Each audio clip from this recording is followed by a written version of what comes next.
Pues muy buenas noches a todos. Es un placer darles la bienvenida a este webinar de educación financiera, claves para una vida financiera estable y segura. Durante el desarrollo de esta conferencia abordaremos temáticas que les permitirán fortalecer la gestión de sus finanzas personales con una visión integral y de largo plazo. Nos enfocaremos en pilares esenciales como el ahorro y la inversión para alcanzar metas grandes, la preparación para el retiro, la gestión de riesgos mediante seguros y la protección del patrimonio. Para abordar este tema, hemos invitado a Lía Vargas, fundadora de Mujer Finanzas, una plataforma de educación financiera donde brinda servicios enfocados en mejorar el bienestar financiero de mujeres y familias a través de la educación financiera. Es profesional de finanzas con un máster en contabilidad, auditoría y mercados de capitales. Cuenta con más de 10 años de experiencia en el sector bancario y financiero. Esperamos que los conocimientos compartidos esta noche sean de mucho valor y provecho para cada uno de ustedes. Agradecemos al equipo de mercadeo que nos ha apoyado en la logística de este webinar, así que pues ha sido preparado para el provecho de cada uno de ustedes. Pueden escribir sus inquietudes en el chat, pues al final de la conferencia hemos reservado un espacio para responder sus inquietudes.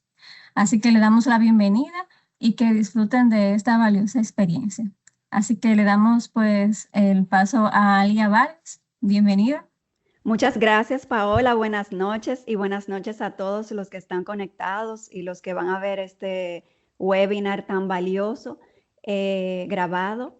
Pues en el día de hoy, como les comentaba Paola, vamos a estar tratando el tema claves para una vida financiera estable y segura. Es un tema sumamente importante porque justamente lograr unas finanzas estables y seguras son lo que nos permiten que a través de los cambios de la vida, las diferentes temporadas, esas finanzas puedan sostenernos y podamos tener esa tranquilidad de que no se convierta cualquier cambio en una crisis, sino que podamos afrontar esas diferentes etapas con tranquilidad.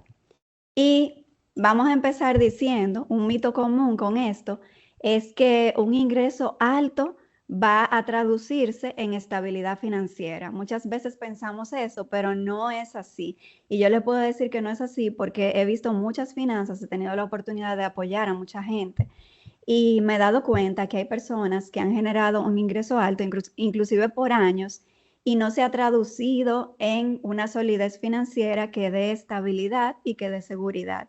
Entonces, precisamente, esa estabilidad se logra con una buena administración del dinero y esa buena administración se puede dar en cualquier nivel de ingreso. Entonces, lo importante es que sepamos qué debemos de tomar en cuenta y eso es lo que vamos justamente a ver hoy.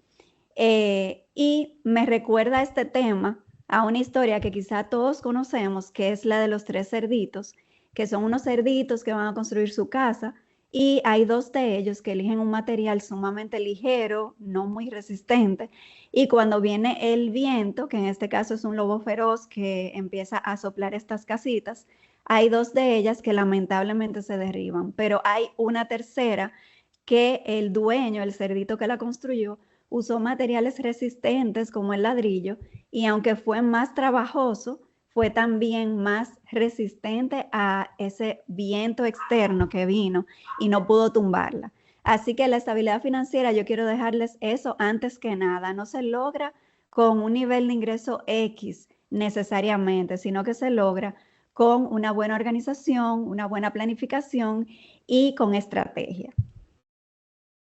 Entonces, básicamente hay 5 cosas, 5 pilares que tienen unas finanzas estables y seguras. El primero de ellos es un fondo de emergencia suficiente. El fondo de emergencia lo vamos a ver con un poquito más de detalle, pero es un ahorro que está líquido y que nos permite tener ese soporte en caso de cualquier imprevisto necesario y urgente que se pueda presentar.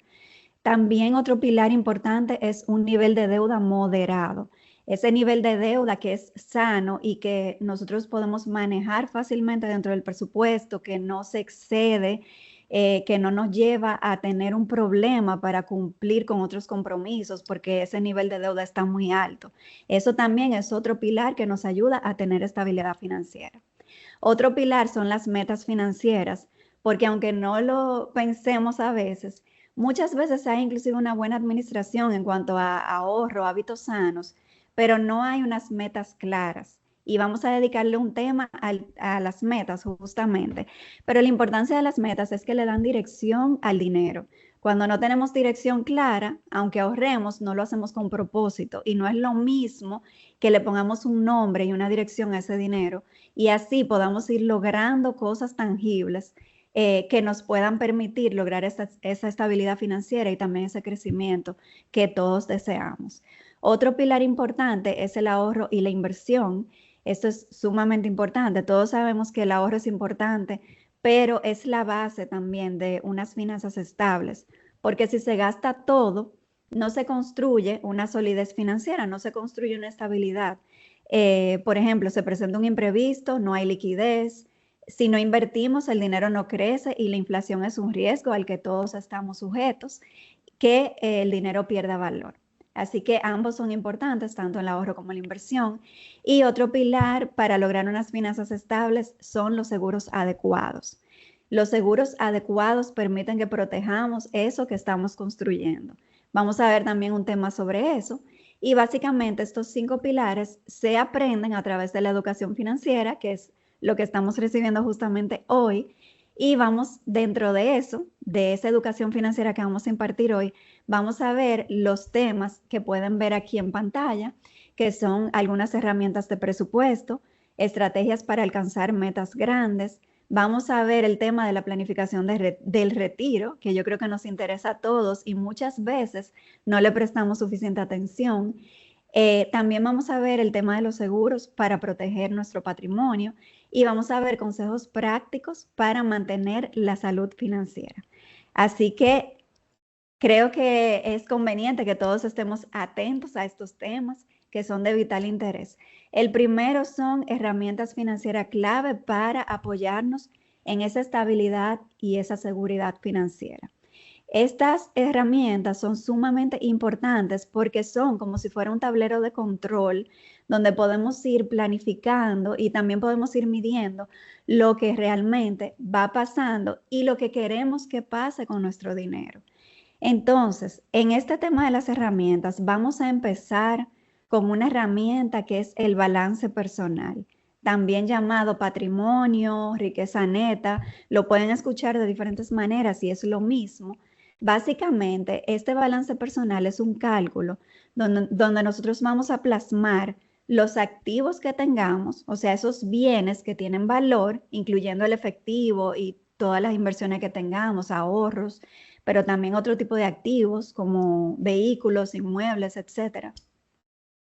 Y vamos también a plasmar los pasivos, que son las deudas o préstamos que tengamos. La diferencia, o sea, la resta entre los activos que tengamos y los pasivos que tenemos en un momento X, es lo que va a dar como resultado ese numerito que se llama patrimonio.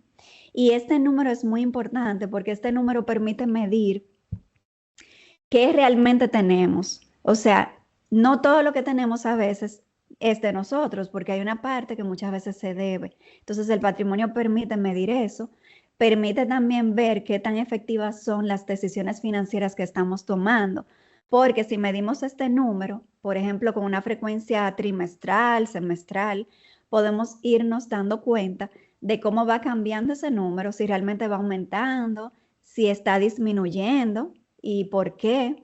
Entonces, con eso podemos medir qué está pasando con las finanzas y podemos analizar también la calidad de nuestros activos.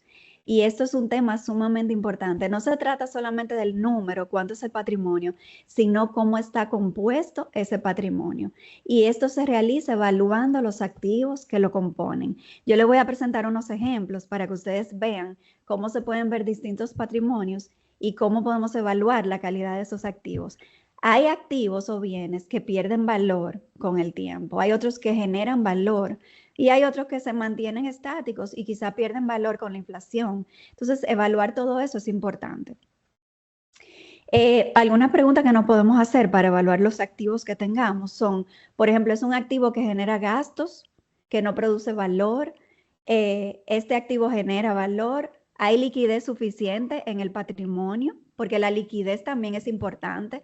Aunque digamos que el dinero pierde valor con la inflación a través del tiempo, hay una parte que debemos mantener líquida justamente para proteger esa otra parte que no está líquida. Y con líquida me refiero a que podamos acceder a ese dinero de inmediato y fácilmente. O sea, que no tengamos que salir a vender un bien para obtener ese dinero.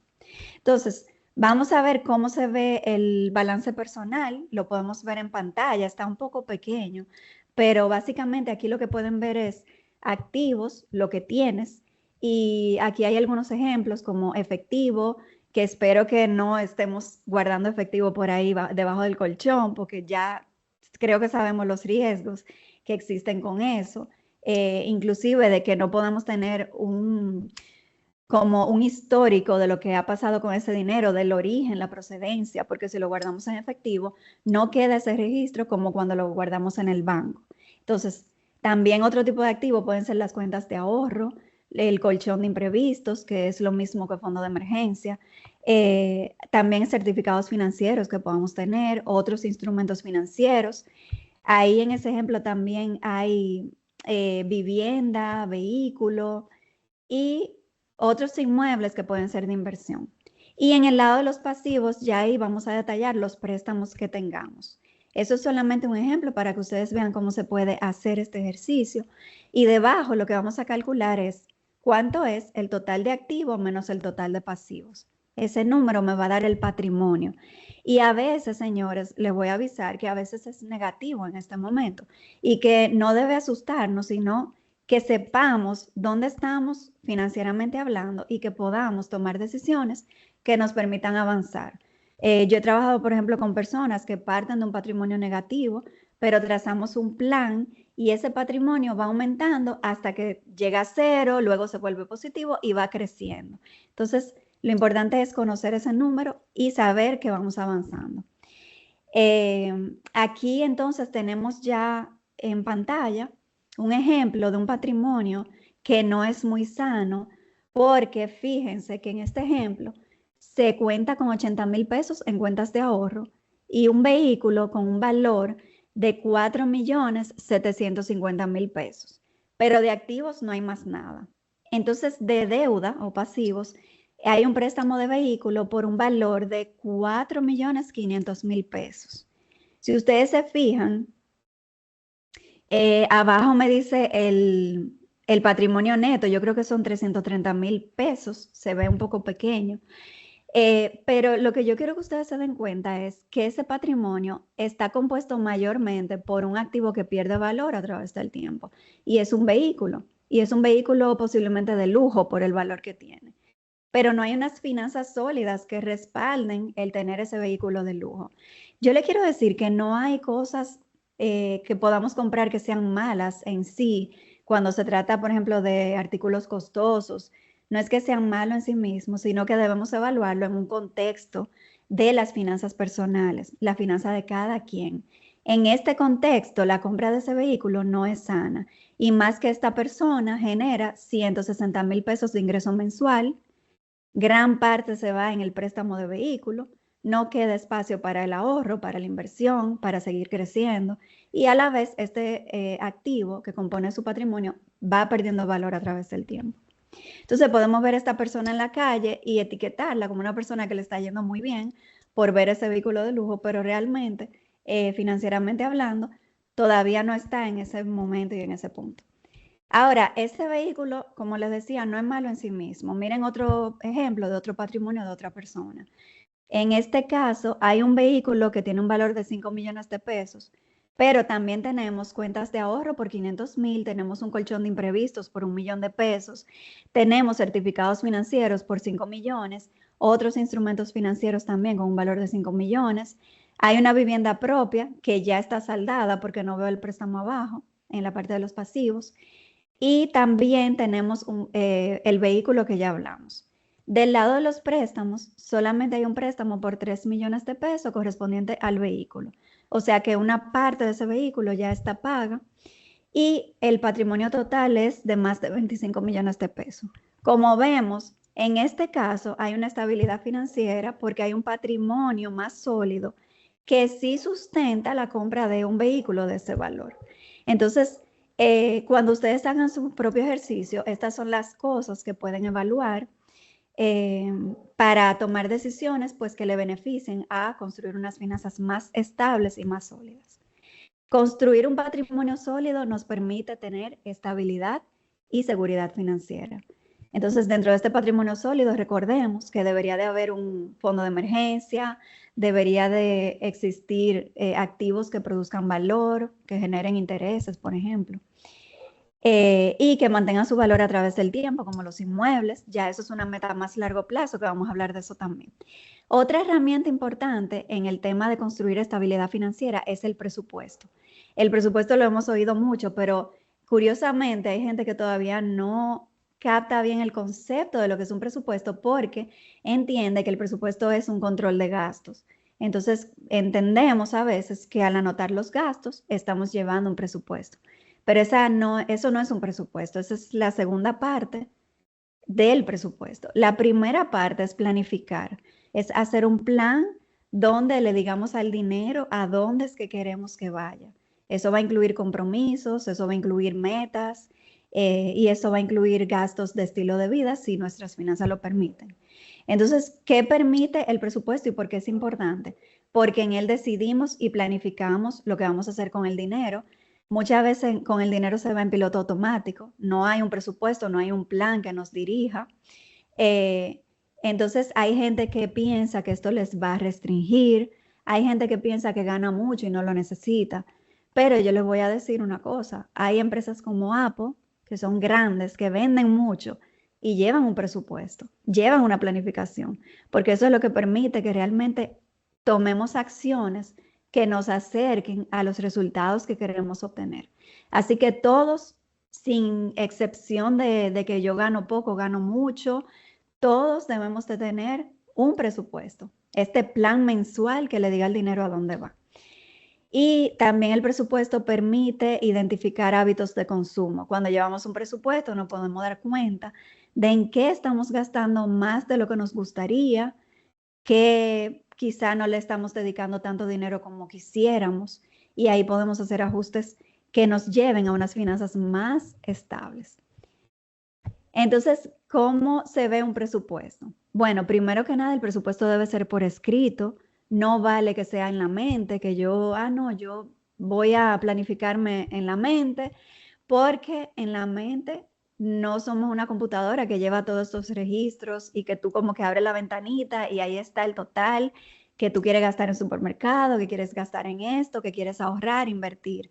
Entonces, por eso, plasmarlo por escrito nos va a permitir consultar ese plan que estamos haciendo y también nos va a permitir que tengamos una dirección, como si fuera una brújula, para tomar decisiones financieras.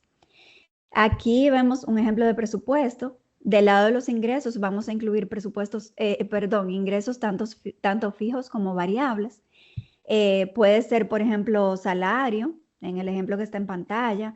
También tenemos aquí alquiler de propiedades. Tenemos intereses de las inversiones. Y tenemos, no está muy pequeño y no veo lo otro, pero básicamente cualquier fuente de ingreso la vamos a incluir ahí.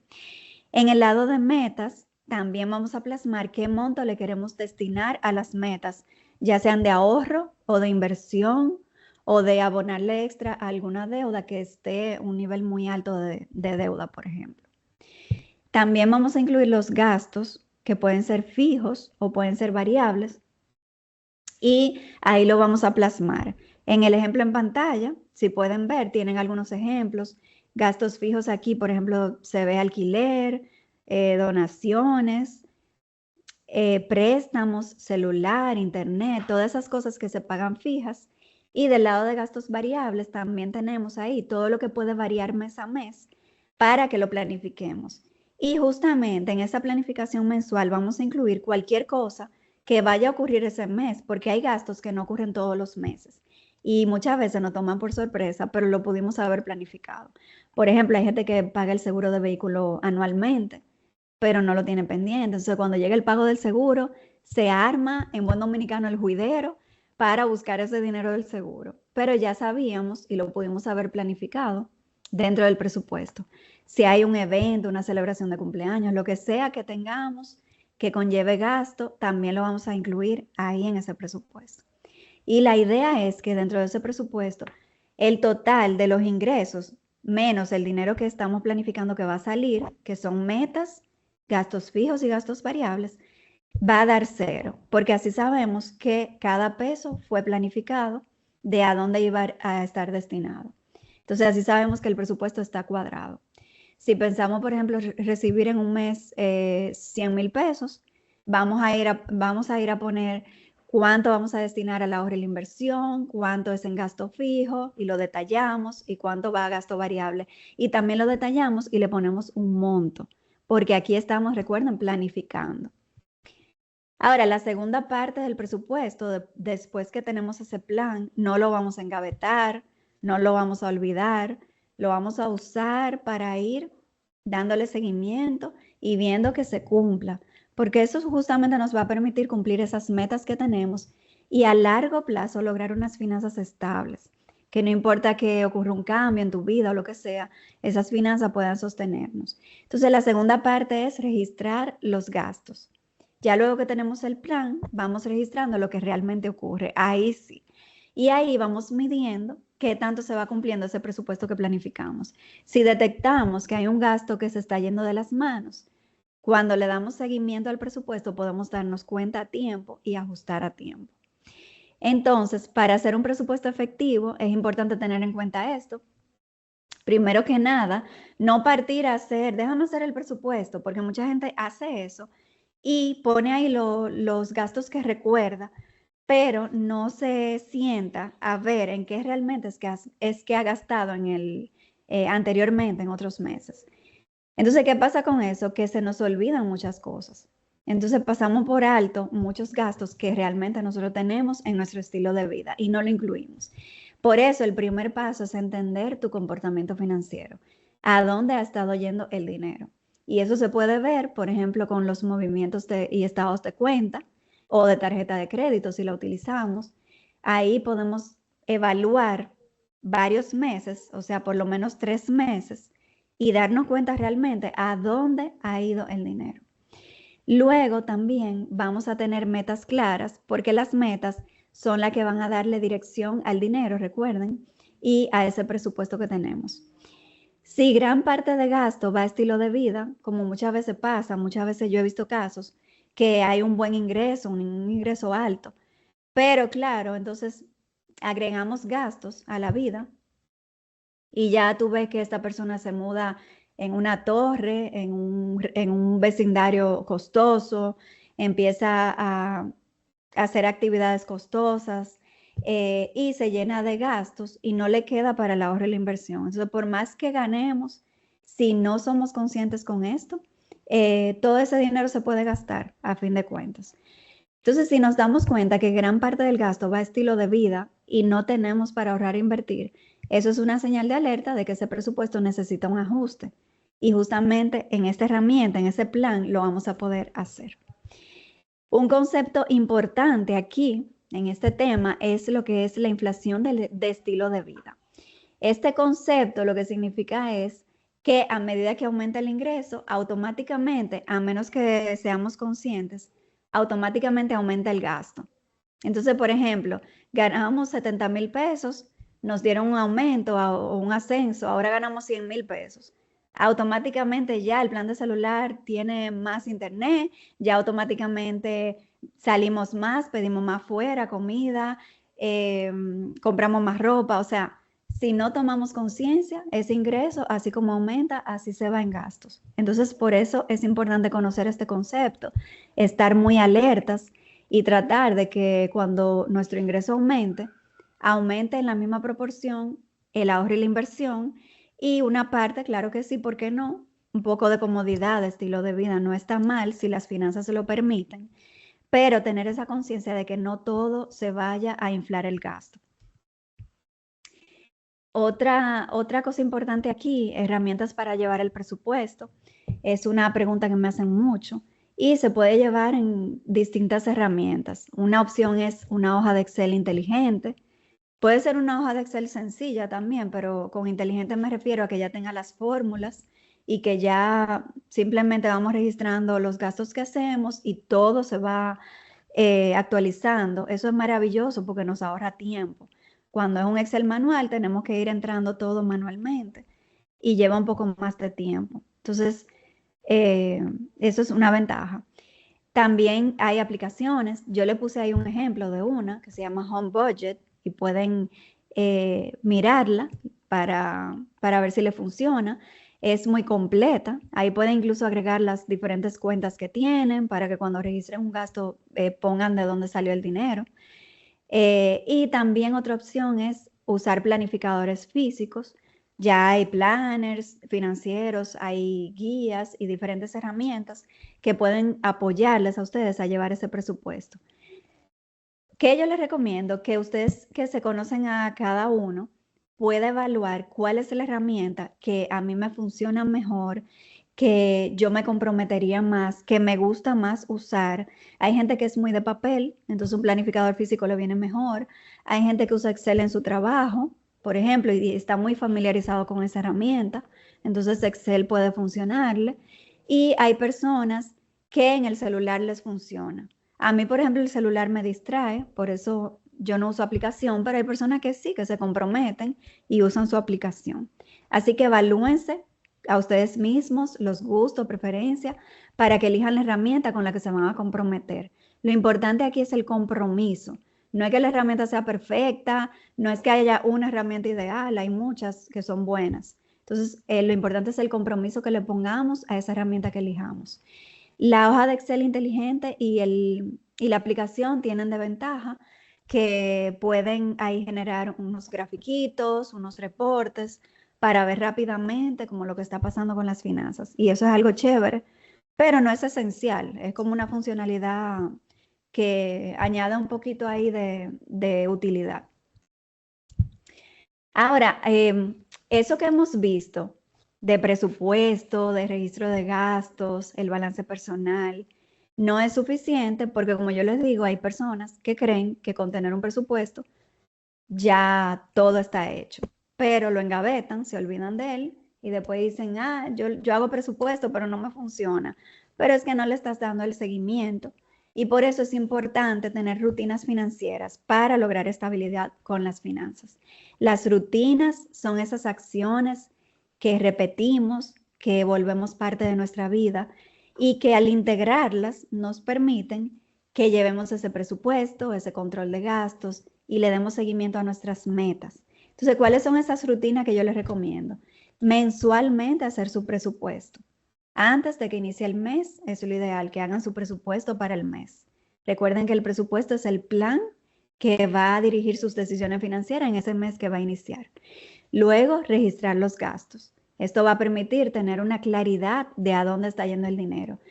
Los que trabajan en empresas saben que las empresas registran todo y es para saber cómo le está yendo. Entonces, así mismo nosotros en nuestras finanzas personales merecemos esa claridad y eso que nos permita llevar el dinero en una buena dirección en torno al crecimiento, en torno a la estabilidad. También otra rutina, otra acción que debemos de repetir es actualizar la información de nuestro presupuesto y control de gasto a menos semanal. Entonces hicimos el presupuesto cada mes, pero esa información que va ocurriendo realmente la vamos actualizando al menos semanal. Si puede ser diario y sacar menos de 5 minutos, pues mejor todavía. Eso de poner un recordatorio, sacar unos minuticos y decir, bueno, yo hice 3 gastos hoy, déjame anotarlo, ya listo. Y también otra rutina importante es configurar recordatorios de pago. Esto es importante porque a veces se nos atrasan pagos por olvido, no porque no tengamos ni siquiera el dinero, sino por olvido con este ajetreo de vida que llevamos. Entonces, cuando configuramos recordatorios de pagos, permitimos que eso, por ejemplo, suene esa alerta y nos diga, hay que pagar la tarjeta de crédito o hay que hacer el pago de la cuota de préstamo, de la electricidad, etc. Eso es muy bueno. Los celulares hoy en día traen una aplicación para recordatorios. Ustedes pueden inclusive configurar a que se repita todos los meses en una fecha estipulada. Y esto es buenísimo. Yo lo uso porque yo soy muy olvidadiza y quizá a alguno de ustedes también le ha pasado. Entonces eso es muy, muy útil. Otra rutina importante es consultar las cuentas con frecuencia. Esto permite que podamos detectar cualquier movimiento que no reconocemos. Esto también permite que llevemos cierto control del gasto que hemos realizado. Otra rutina importante es analizar los resultados cada mes y ajustar. Ya hicimos el presupuesto, ya fuimos actualizando la información, dándole seguimiento a ese presupuesto y pagamos todo a tiempo con nuestros recordatorios. Entonces, ya toca mensualmente sentarnos y analizar qué pasó, en qué quizás nos fuimos de la mano, qué se nos fue de la mano, qué metas se pudieron cumplir, qué podemos cambiar en el mes que inicia para ir logrando eso que queremos. Entonces, eso es importante, sentarse unos minutitos y reflexionar en eso y ver también los resultados que hemos anotado. Otras herramientas que nos apoyan en este tema del control financiero es la cuenta de ahorro planificado, porque sacar el ahorro primero es sumamente importante. Muchas veces pensamos que con lo que sobra vamos a ahorrar, pero si no somos intencionales con el ahorro, es muy fácil gastar todo el dinero. Entonces, esta cuenta lo que permite es que configuremos un ahorro para la frecuencia que le pongamos, el monto y que se transfiera a esa cuenta automáticamente. Entonces, eso es muy, muy bueno. Nos permite también apoyarnos en eso para cumplir esas metas de ahorro que tenemos. Y otra herramienta es el reporte de crédito. El reporte de crédito está compuesto por el historial y el score crediticio. No vamos a abundar en el tema, pero el historial sí pueden acceder a él de forma gratuita. Pueden acceder en República Dominicana a través de Data Crédito, Mi Data, y a través de TransUnion a su reporte gratuito del historial de crédito. Eso no incluye el score. El score ya sí es con planes de pago, pero también la Superintendencia de Bancos de la República Dominicana tiene una aplicación que se llama ProUsuario Digital, que ahí también está el tema de la parte que corresponde al sistema bancario. Y ahí pueden ver su historial en lo que corresponde a la parte bancaria, de crédito y todo, cómo hemos ido pagando, cómo está nuestro crédito. Podemos ver la calificación que tenemos en el sistema bancario, que puede ir desde la A, que es la mejor, y así bajando, B, C, etcétera. Entonces ahí podemos ver cómo estamos. Eso es importante. Ahora vamos al segundo tema, que es cómo alcanzar metas grandes. Muchas veces vemos algunas metas como algo muy lejos o no sabemos cómo iniciar. Así que vamos a ver cómo podemos ir logrando esas metas y recordando que las metas grandes se logran paso a paso. No es de un día para otro. Por ejemplo, una vivienda quizá no se compra de un día para otro. Es una planificación y es paso a paso. La estabilidad y seguridad financiera se construyen con intención y con estrategia. ¿Cuál es la base para construir esto? Es el ahorro. Es el que permite que vayamos logrando esas metas, inclusive las grandes, a través del ahorro, que es separar una parte de dinero y no gastarla. Esa es la base de todo, que nos permite ir formando un patrimonio. Entonces, el ahorro, lo importante es que tenga propósito. Hay 3 propósitos básicos que puede tener el ahorro. Uno es la liquidez y tranquilidad. Por ejemplo, el fondo de emergencia es un ahorro líquido, no es un ahorro para ganarle mucho dinero, es un ahorro para tener dinero disponible en caso de que lo necesitemos. Otro propósito que puede tener el ahorro son metas a corto y mediano plazo, como por ejemplo viajes, proyectos o reducción de deudas si tenemos un nivel muy alto de endeudamiento. Otro propósito puede ser el crecimiento del patrimonio a través de la inversión y la planificación del retiro. Entonces, todo esto, todo parte con el ahorro. Ahorrar sin propósito, sin embargo, es guardar, pero ahorrar con dirección es construir. Y eso es lo que dan las metas, dirección a nuestras finanzas. Así que vamos a ver algunos ejemplos ahora de metas grandes. Algunos ejemplos son vivienda, propiedades de inversión, reducir el sobreendeudamiento, un proyecto de negocio, planificar el retiro y un portafolio de inversiones, que no es más que empezar a invertir en instrumentos seguros o en bienes de una forma planificada e ir construyendo un portafolio, que es cuando vamos invirtiendo en diferentes cosas. No es más que eso. Entonces, ¿cuáles son los pasos para el logro de esas metas grandes? ¿Por dónde iniciar? Lo primero es definir las metas claras y por prioridad. ¿Qué cosas queremos lograr con el dinero? Por ejemplo, queremos comprar un vehículo, comprar una vivienda propia, hacer un viaje a X país, digamos que a Colombia, por ejemplo. Entonces, todas esas son metas. ¿Qué vamos a hacer con esas metas? Ponerlas por prioridad. ¿Cuál es más importante de todas y más relevante en este momento? Luego de que tengamos esas metas, vamos a aterrizarla una por una. ¿Cómo lo vamos a hacer? Vamos a ponerla de forma específica. Imaginen que en este momento vamos a trabajar por un viaje. Vamos a ponerle nombre. ¿A dónde es que queremos ir? A Colombia. Ok, viaje a Colombia. Ya esa meta tiene nombre.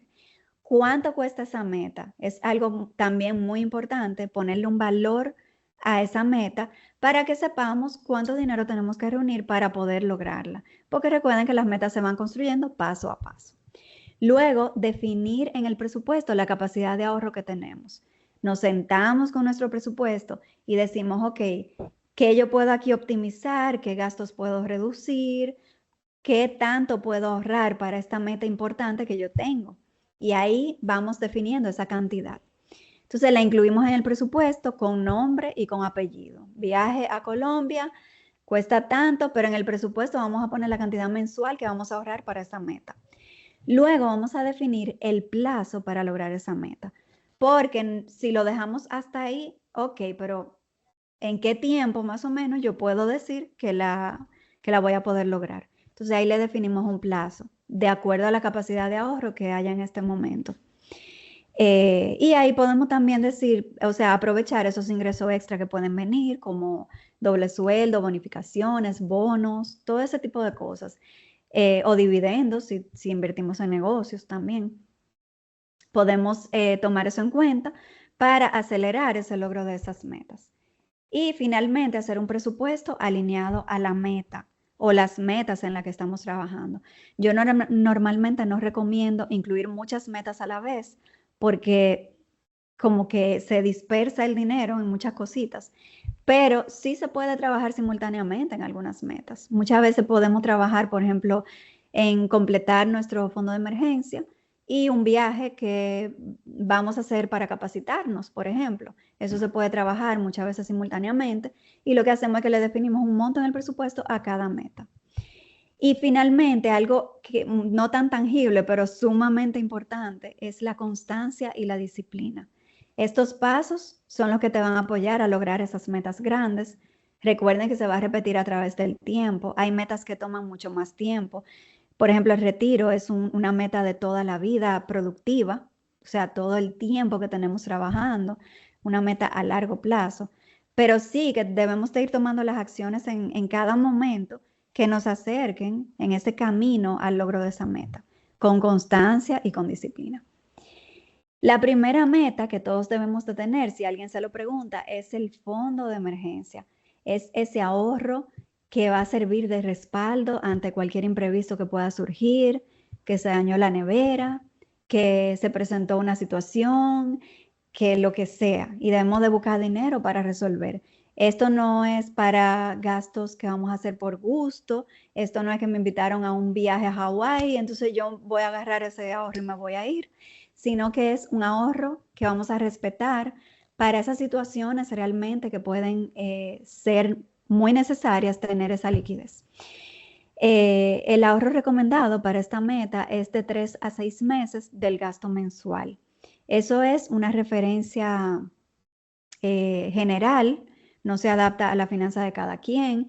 Hay personas que quieren una mayor seguridad, valoran mucho la seguridad, por lo cual quizá van a tener un fondo de emergencia mayor de hasta un año, por ejemplo. Todo es válido, las finanzas de cada quien son de cada quien, pero esto es el mínimo recomendable, esto de 3 a 6 meses. ¿Dónde colocar la liquidez para metas? Hay varias opciones y todo va a depender de qué tan a largo plazo es esa meta, por ejemplo. Existen cuentas de alto rendimiento, cuentas escalonadas que nos pagan un poco más que la cuenta de ahorro regular, eso es una opción. Si es una meta en unos meses, por ejemplo, la cuenta de ahorro regular puede servirnos bien. También si es para fondo de emergencia, la cuenta de ahorro puede servirnos, porque recuerden que ese ahorro es para tenerlo líquido, no es tanto para sacarle rentabilidad, sino para que esté ahí ese dinero y que yo lo pueda retirar cuando lo necesite. También lo podemos ubicar en instrumentos de inversión, como son los depósitos a plazo, que también conocemos como certificados financieros. Ya aquí sí vamos a elegir un plazo y en estos instrumentos podemos colocar el dinero de metas que pensamos hacer en 1 año, en 2 años.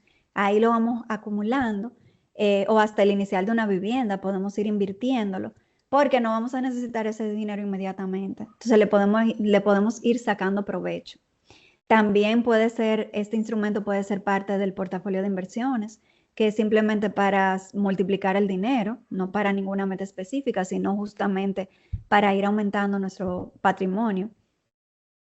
Y hay una herramienta buena para este tema de las metas que tiene ProUsuario, que es un calculador de metas. Entonces, yo voy a intentar compartirles. A ver.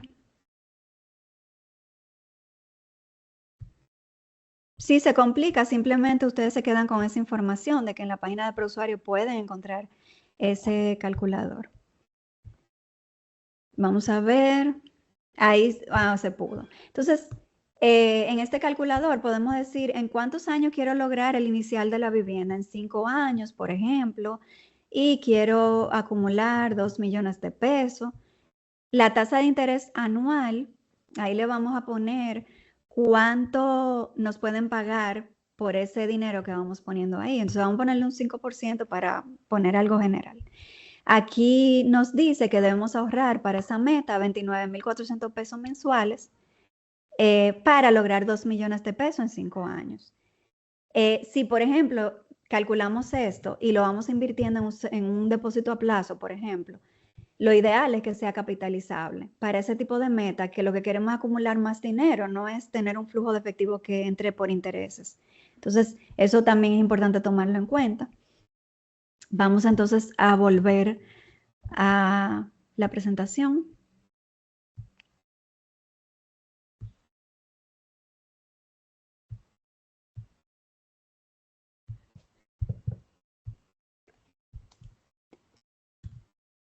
Aquí está. Entonces, vamos a ver 2 metas que muchas personas tienen y a veces no sabemos cómo empezarlas o incluso nos entramos en el lío antes de tiempo o sin tomar en cuenta algunas cosas.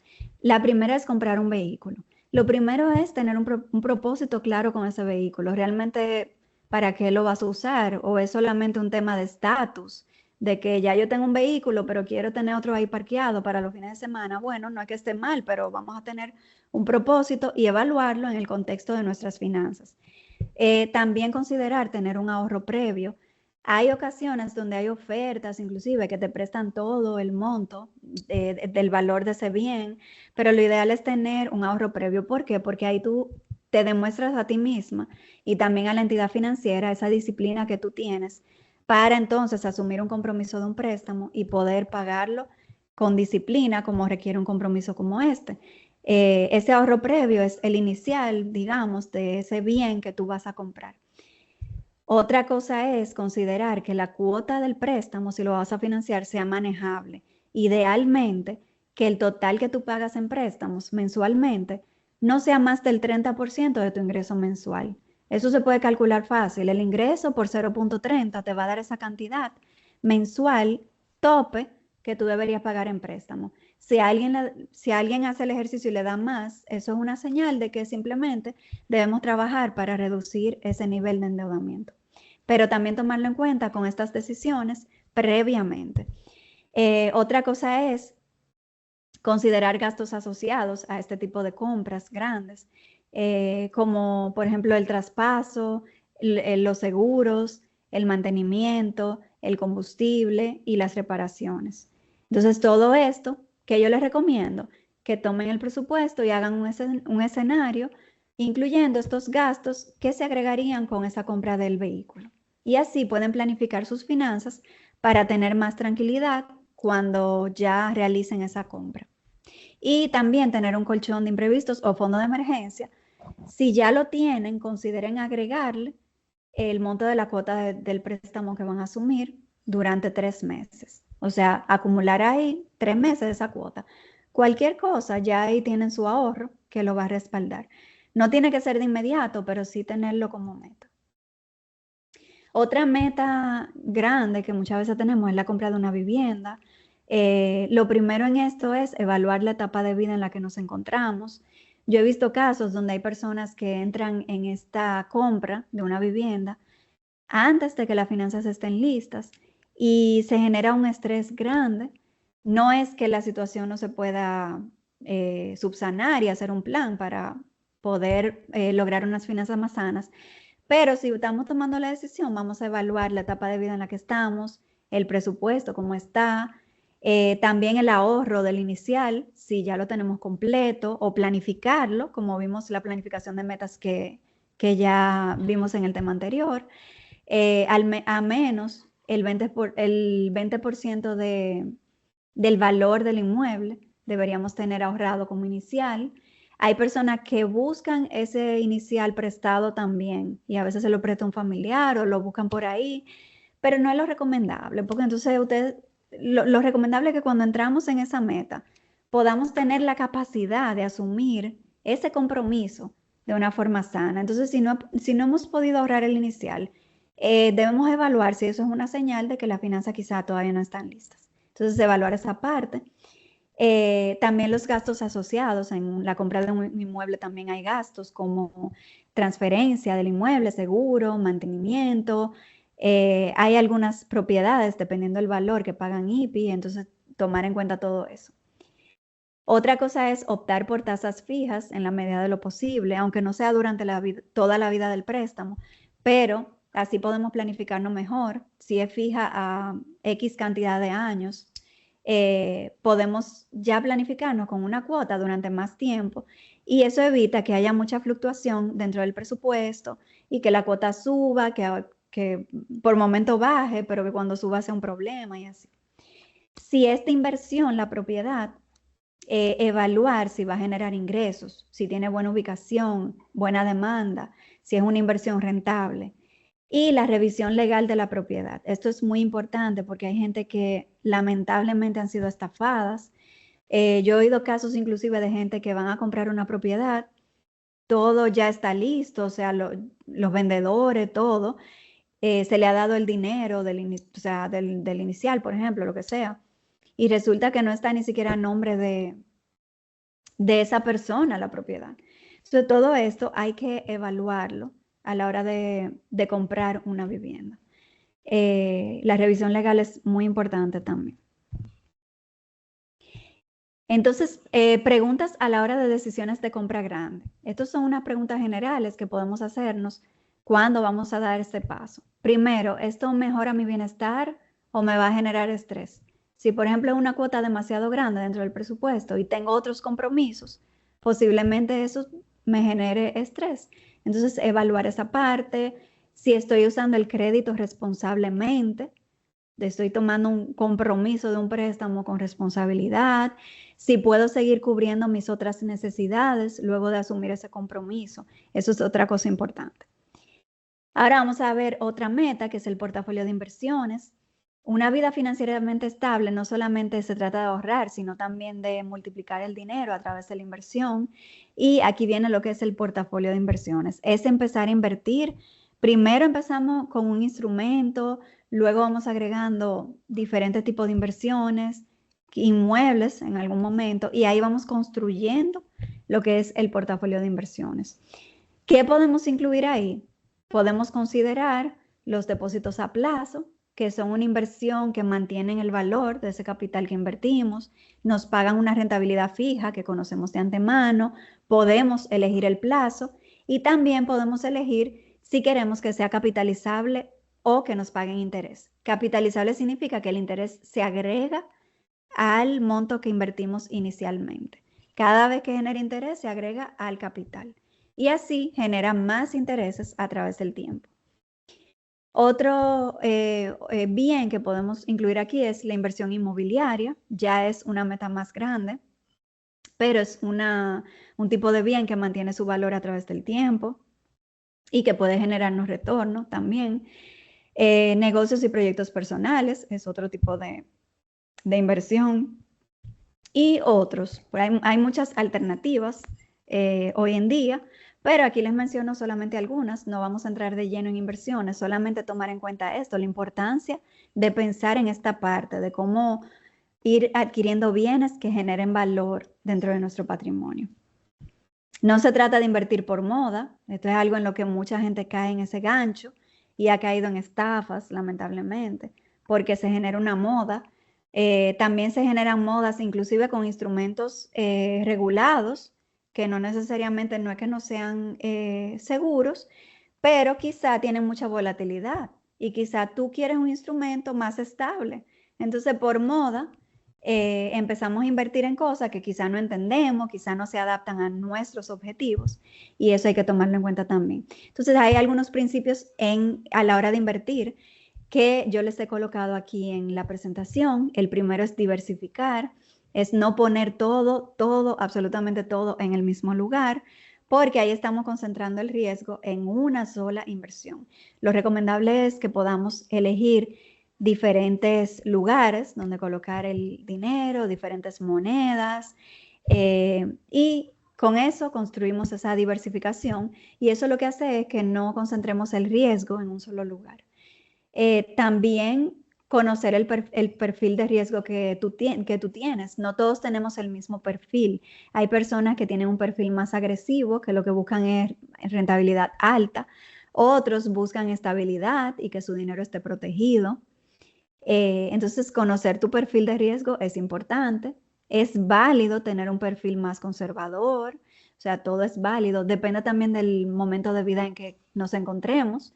Muchas veces cuando tenemos dependientes, ya somos un poquito más riesgo moderado, más conservadores. Quizá en la juventud, sin dependientes, podamos arriesgarnos un poco más.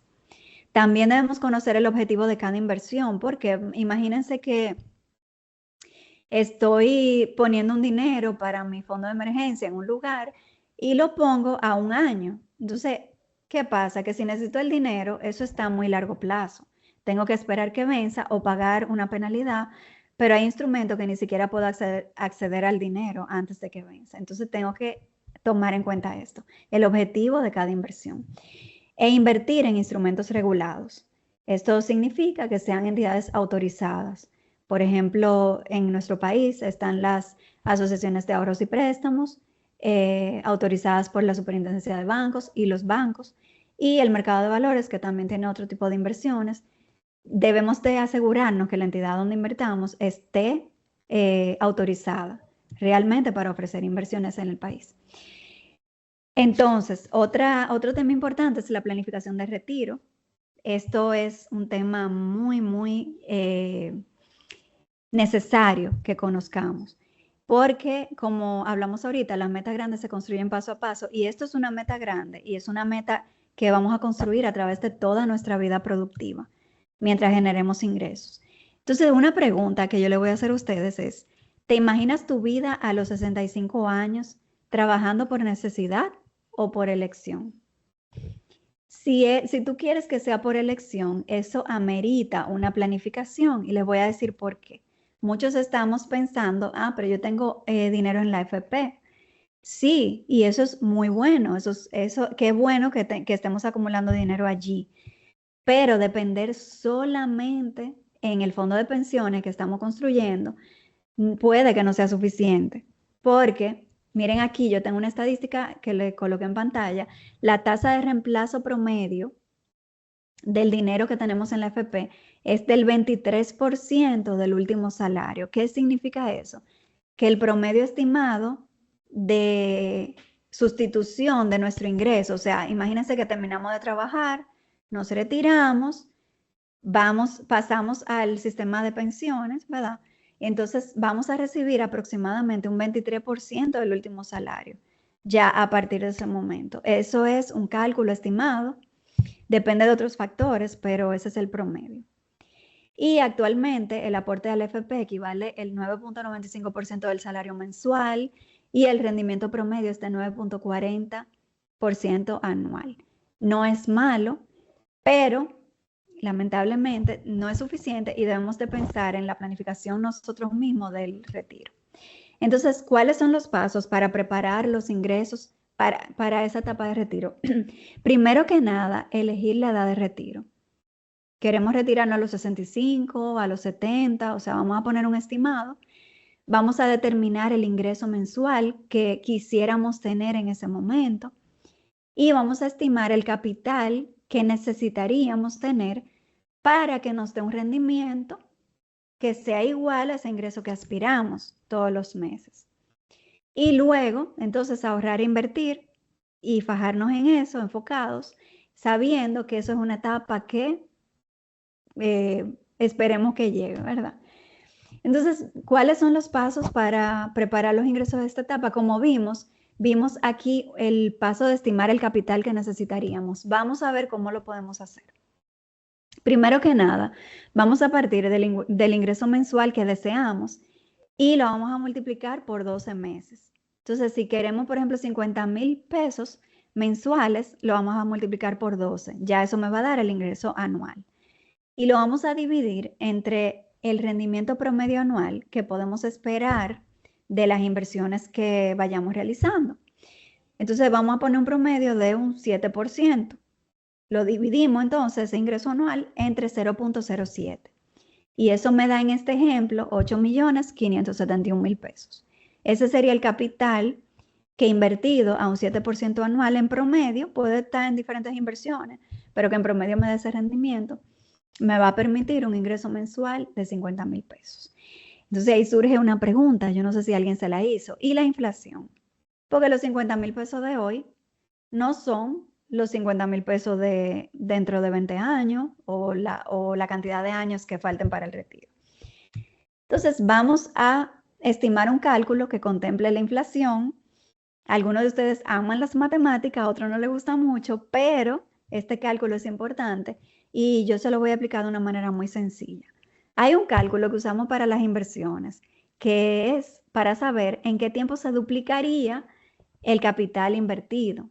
Entonces eso es muy importante, saber en cuántos años se duplicaría ese capital que tenemos invertido. Entonces vamos a tomar ese truquito y lo vamos a aplicar para estimar el tema de la inflación. ¿Cómo lo vamos a hacer? En vez de una tasa de rendimiento de una inversión, vamos a poner la inflación ahí.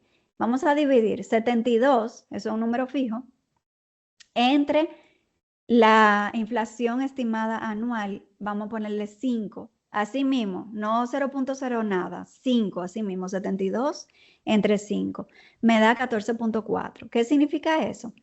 Que en 14.4 años, si la inflación es 5% anual, podemos esperar que necesitemos el doble de dinero para comprar lo que compramos hoy con la mitad. Entonces, con este cálculo, este numerito, ya sí podemos estimar qué capital necesitaríamos allá en el futuro que tenga un valor que nosotros quisiéramos tener. Si, por ejemplo, nos faltan 15 años para retirarnos, eso significa que vamos a necesitar el doble, ¿verdad que sí? Entonces, lo multiplicamos por 2, ese valor que estimamos por 2. Pero si faltan de 25 a 30 años, ya el doble de cantidad de años, entonces lo multiplicamos por 4. Cada 14 años se duplica, acuérdense. Entonces, si es 30 años, se multiplica por 4. Se duplica 2 veces, se multiplica por 4. Vamos a ver un ejemplo, vamos a aterrizar estos números. Si faltan 15 años para el retiro, en el ejemplo que vimos ahorita, vamos a multiplicar ese numerito por eso que dice ahí, por 2.08, pero vamos a simplificar, vamos a decir que por 2, da 17 millones de pesos aproximadamente. Ya eso es ajustado por inflación y obviamente no es un número exacto, es una estimación, pero nos puede dar una idea de cuánto necesitaríamos allá en el futuro. Y si faltan 30 años para el retiro, pues lo vamos a multiplicar por 4. Entonces nos da un total de 35 millones de pesos. Pero tranquilos, eso en 30 años, eso no es ahora. Entonces de aquí a que pasa el tiempo, los salarios van aumentando. O sea, muchas cosas van cambiando. Antes, por ejemplo, un ingreso alto, en el tiempo de mis abuelos, ellos me cuentan que con 100 pesos se hacía de todo. Ya 100 pesos no dan ni siquiera para un combo de comida rápida. Entonces todo va cambiando. Ese número, ese ingreso actual que tenemos, va a ir aumentando, esa es la tendencia. O sea que cada vez vamos a poder ir ahorrando más para acercarnos a ese número estimado. Pero esto nos da una estimación, una referencia que podemos tener por ahí a mano. Hay otro cálculo que es más simplificado y es muy popular y es simplemente el ingreso mensual multiplicado por 12 meses y por 30 años. O sea, 50 mil pesos por 12 por 30. En este ejemplo me da 18 millones de pesos. Ya ese más simplificado, la idea detrás de esto es que se asume que duremos 30 años después del retiro, aproximadamente promedio, la expectativa de vida. Entonces, esto no contempla necesariamente la inflación, pero es un estimado más fácil que también podemos usar. Este ejercicio es útil, como les dije, para tener un estimado. Recuerden que es un cálculo a largo plazo y lo importante es el hábito del ahorro. ¿Qué es lo recomendable? Que podamos lograr un punto en nuestras finanzas donde podamos empezar a invertir consistentemente un 15 a 20% del ingreso mensual para fines de retiro, para fines de ir construyendo un patrimonio, que esa es la vía para construir esa planificación del retiro. Hay unas herramientas útiles para el tema del retiro. La primera es una calculadora de CIPEN. Pueden entrar a la página de CIPEN, que es el organismo que maneja esta parte de pensiones. En esa calculadora lo que ustedes van a poder hacer es ingresar el monto que tienen acumulado en la AFP. Todos los meses seguro ustedes reciben su estado de cuenta, los que aportan a la AFP. Pueden ver ese valor, colocarlo en esa calculadora, llenar los datos y le estima cuánto pueden esperar tener para la época del retiro. También pueden poner el aporte que están haciendo mensualmente. Y hay otra que es la calculadora del interés compuesto, que sirve para yo decir, por ejemplo, si yo invierto todos los meses 20 mil pesos a un 7% anual, en 10 años o en 20 años, ¿cuánto pudiera ser eso en total, considerando el interés compuesto? ¿Qué significa eso? Que invertimos y a la vez vamos invirtiendo los intereses también. O, por ejemplo, si es un depósito a plazo, hacerlo capitalizable en lugar de que me paguen intereses. Esa calculadora sirve para eso. Otra cosa importante para la etapa del retiro es idealmente planificar una vivienda propia, porque en esa etapa eso disminuye el gasto mensual dentro del presupuesto ya en esa etapa de retiro. También da una estabilidad de tener algo propio, de que no me van a sacar de un sitio. Ya es como el techo de uno. Entonces eso es, ahora hay una moda de decir como que un inmueble propio, como que no tiene sentido financiero. Yo no voy con esas modas. Yo creo que una vivienda propia es una buena meta y que en la etapa del retiro da bastante tranquilidad. Y también para la etapa de retiro planificar una vivienda adecuada, que sea adecuada ya para esa etapa donde estaremos más viejitos. Yo, por ejemplo, conozco una pareja que admiro mucho y veo que ellos ya están retirados, pero ellos planificaron el retiro a través de la vida productiva del esposo, que fue el que trabajó durante toda la vida. Y ellos eligieron de antemano, inclusive, dónde iban a criar a sus hijos, en una vivienda con patio y demás, pero también eligieron dónde se iban a retirar, que ya iba a ser en la playa, en una vivienda compacta, ya más cómoda para ellos. y a través de su vida productiva fueron planificando ese retiro para ir tomando las decisiones apropiadas en cada momento, ir ahorrando, ir invirtiendo. El tema siguiente que vamos a tratar es la importancia de los seguros ante contingencias y para proteger el patrimonio. Los seguros son importantísimos, señores. No somos expertos en seguros, sino que les recomiendo que conozcan esto un poco para que se nutran con un corredor de seguros que esté calificado y que les pueda orientar a sus necesidades particulares. Los seguros son la mejor herramienta de planificación ante la incertidumbre. Hay cosas que no podemos planificar, no podemos prever, y que incluso teniendo un fondo de emergencia quizá no sea suficiente. Justamente ahí entran lo que son los seguros. ¿Qué son los seguros? Son contratos que se llaman póliza, donde el asegurado, que eres tú, contratas con una compañía que se llama aseguradora para protegerte de cierto evento que pueda suceder, que sea un evento negativo y un evento inesperado, y te proteja ese costo que se asocie, ese gasto que se asocie a ese evento, que en el mundo de los seguros se llama siniestro, ese evento que puede ocurrir. Entonces, para obtener esa protección, pagamos una prima periódica, un monto periódico que se llama prima, y es una herramienta esencial dentro de nuestra planificación del patrimonio para lograr estabilidad financiera. Entonces, ¿cuál es la importancia de los seguros? Primero, brindan protección financiera, ofrecen tranquilidad al estar protegido ante ciertas situaciones que pudieran presentarse, y es un tema de responsabilidad, tanto con nosotros mismos como con terceros, en el caso de la responsabilidad civil, por ejemplo, y con nuestros dependientes. Ya los que tenemos dependientes también debemos de pensar en cómo proteger a nuestros dependientes en caso de que, esperemos que no, pero en caso de que no podamos seguir produciendo ingresos o no estemos en algún momento. Tipos de seguro, vamos a mencionar algunos, y antes de mencionarlos, aquí yo le puse una foto de una sombrilla en un día soleado, y justamente un seguro viene siendo eso. Hay personas que salen con una sombrilla, yo no sé si a ustedes le han pasado, y el día está soleado, pero andan con su sombrilla, y quizá todo el mundo lo ve raro, pero viene un diluvio de repente que nadie se esperaba, y ahí se queda todo el mundo atascado que no puede salir, pero el que tenía sombrilla pudo salir. Entonces, justamente los seguros son estos. Lo contratamos en momentos donde no está pasando nada, pero para protegernos por si ocurre alguna de estas cosas con las que nos protegemos. Tipos de seguro. Hay seguros personales, como son el seguro de vida, que nos protegen principalmente ante situación de fallecimiento, pero también puede ser ante incapacidad e invalidez. Eso es importante orientarse e informarse. Hay, por ejemplo, profesiones cuyo ingreso depende de ellos mismos, de su trabajo directo, y es importante evaluar esta parte de no necesariamente fallecimiento, sino qué pasa si en algún momento yo llego a estar inhabilitado para generar este ingreso que yo produzco y que es un ingreso importante en mi hogar.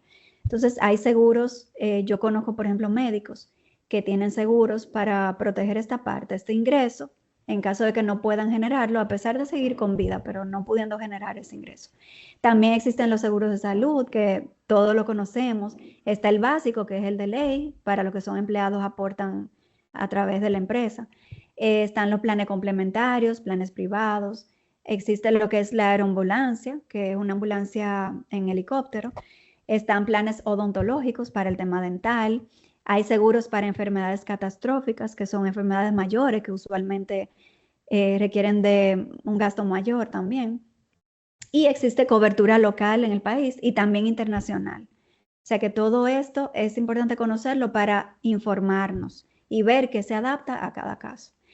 También hay seguros inclusive para cuidados en la etapa senior, donde te asignan quizá un chofer, enfermeros, te acompañan a visitas médicas y demás. Eso también existe. Otros seguros son contra daños o seguros que protegen bienes, como el seguro de vehículo. Está el básico, que es de ley, pero también hay seguro full. Hay seguros de vivienda para proteger contra incendio, desastres naturales, robo, etc. Hay seguros de viaje para los que viajan. Inclusive hay tarjetas de crédito que tienen esta facilidad de un seguro de viaje ya automáticamente por tener la tarjeta. Es importante también informarse en esos beneficios que tenemos en la tarjeta de crédito. Y existen también seguros para empresas de muchísimos tipos. Así que lo importante es conocer esta parte, saber que es importante tener seguros para proteger ese patrimonio que vamos construyendo y también para protegernos ante cualquier eventualidad. Algunos consejos finales para mantener la salud financiera. El primero es pasar de una mentalidad consumista a una mentalidad patrimonial. ¿Qué significa esto? Que no todo lo que me llega a las manos, el dinero que llega, es para gastarlo. A veces estamos en ese piloto automático y gasto y gasto y gasto y gasto y no nos sentamos a ver qué tenemos que planificar, qué queremos lograr, qué sueños tenemos. El mismo retiro que todos debemos de pensar en eso y planificarlo. A una mentalidad patrimonial que ya está pensando en construir con ahorro, con inversión, con metas ya, para construir algo que nos dé estabilidad y seguridad financiera. Construir patrimonio va más allá de acumular dinero. Se trata justamente de crear estabilidad, legado inclusive, y libertad de elegir. El patrimonio sólido combina tres elementos: los activos productivos, que son lo que generan más dinero, o sea, son bienes que nos generan intereses, por ejemplo, ganancias, o aumentan de valor. También el patrimonio sólido está compuesto por una protección adecuada a través de un fondo de emergencia y los seguros adecuados en cada caso, y la planificación a largo plazo, como lo es el retiro. Finalmente, la importancia de mantener hábitos financieros sanos. Todo esto que hemos visto hoy se traduce en pequeñas acciones, que son los hábitos. Hay una frase de James Clear, que es un autor, tiene un libro que se llama Hábitos Atómicos, quizás algunos lo conozcan. Él dice: no llegas al nivel de tus metas, caes al nivel de tus sistemas, de esas cosas que repetimos todos los días. Entonces, ¿qué debemos de repetir? Integrar a nuestra vida presupuesto mensual, seguimiento al presupuesto, compras planificadas en lugar de compras impulsivas o al azar, diversificar la fuente de ingreso. Debemos de tratar de no depender de una sola fuente, sino de ver cómo podemos generar más ingresos por otras vías, a través de la inversión, a través de un proyecto personal también, etcétera. Darle dirección al dinero con metas claras es otra cosa importante. Ya hablamos de metas, de cómo podemos aterrizarlas y de cómo podemos ir lográndolas pasito a paso. Entonces vamos a terminar ya el contenido de hoy con esta frase maravillosa que dice: Roma no se construyó en un día, pero, eso es una frase que hemos oído mucho, Roma no se construyó en un día, pero colocaban ladrillos cada hora. Hoy no tienes que hacerlo todo, solo hay que poner un ladrillo. Así es como se construye un imperio, ladrillo a ladrillo, paso a paso. Esta frase también es de James Clear, el autor que les mencioné. Y pues hasta aquí ha llegado el tema de hoy. Quiero que se imaginen finalmente cómo pueden ustedes empezar a hacer cambios en sus finanzas que los lleven a lograr más estabilidad, más seguridad en sus finanzas y lograr esas metas que todos aspiramos y que tú tienes particularmente. Así que vamos a pasar, a un tema de preguntas. Si alguien tiene preguntas, estoy muy agradecida de impartir este tema hoy y vamos ya a responderles. Gracias, Lía. Pues tenemos algunas preguntas en el chat. La primera dice: ¿cuál es el monto recomendado para el fondo de emergencia? Esta fue abordada, pero si tienes algún comentario al respecto. Sí, esa fue abordada, precisamente. Eso depende de cada quien, de cuánto sea su gasto mensual. Y la referencia es, como dijimos, de 3 a 6 meses del gasto mensual. O sea que lo multiplicamos por 3, si son 3 meses, o por la cantidad de meses que vamos a acumular ahí en fondo de emergencia. 3 es el mínimo recomendable. Gracias, Lía. Una próxima pregunta es: ¿cuáles tipos de inversiones son las más seguras y recomendadas a largo plazo, más de un año? A más de un año. Miren, inversiones seguras, ¿A qué le llamamos seguridad? Porque con seguridad nos referimos principalmente que esté regulada, que esté autorizada la entidad a la que nos dirigimos para ofrecernos inversiones, si se trata de instrumentos financieros. Pero si nos referimos, porque hay inversiones, por ejemplo, que cambian de valor muy fácilmente, no es necesariamente que no estén reguladas, que no tengamos esa seguridad de que es una inversión válida en el mercado, pero fluctúan mucho, pueden cambiar de valor, tienen más riesgo. Entonces, inversiones más estables de las que mencionamos están, por ejemplo, los depósitos a plazo, que conocemos ahí la rentabilidad fija, mantenemos el valor del capital, eso no cambia con el mercado como otros instrumentos. Eso es un ejemplo, y este instrumento se puede abrir a un año, pero se puede renovar automáticamente, o sea que se puede usar también a largo plazo. Ya para inversiones mayores puede ser propiedades de inversión también, eso es algo que mantiene el valor a través del tiempo, inclusive lo aumenta, puede aumentar ese valor y puede generar retornos si es una propiedad de inversión a través del alquiler, por ejemplo. Bien. Y una última pregunta de manera resumida, Lía. Como las tasas de interés están bajando, ¿qué debemos tomar en cuenta con las inversiones que ya tenemos? Normalmente cuando las tasas bajan, la parte que es de instrumentos financieros que tienen una tasa de interés, pues va a bajar la tasa. Entonces eso es normal.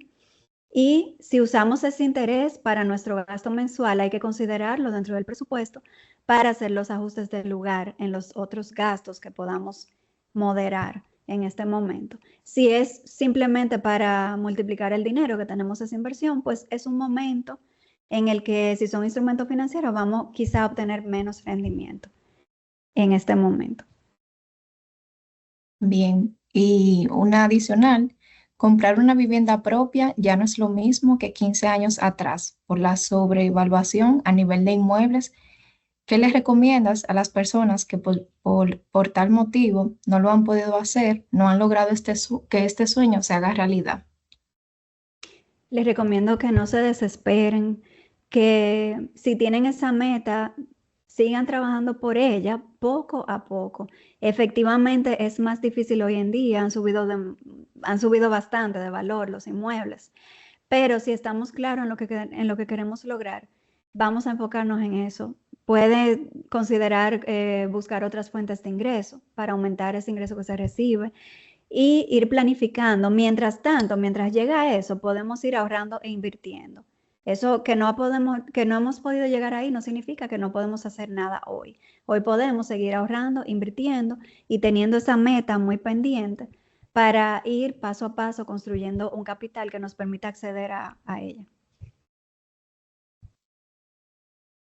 Pues excelente, Lía. Muchas gracias por compartir con nosotros el día de hoy estos consejos que ha sido de mucho valor para cada uno de nosotros, y gracias a los participantes por mantenerse activos, por compartir sus preguntas que también pues le suman a este contenido del día de hoy. Así que gracias y esperamos que tengan buenas noches y que estén atentos a las próximas actividades que estaremos organizando de educación financiera. Pues gracias, Lía, por Muy agradecida de la nosotros. invitación. Gracias a ustedes y gracias a todos los participantes de hoy por aprovechar este tema y estar presentes. Así es. Pues muchas gracias y muy buenas noches.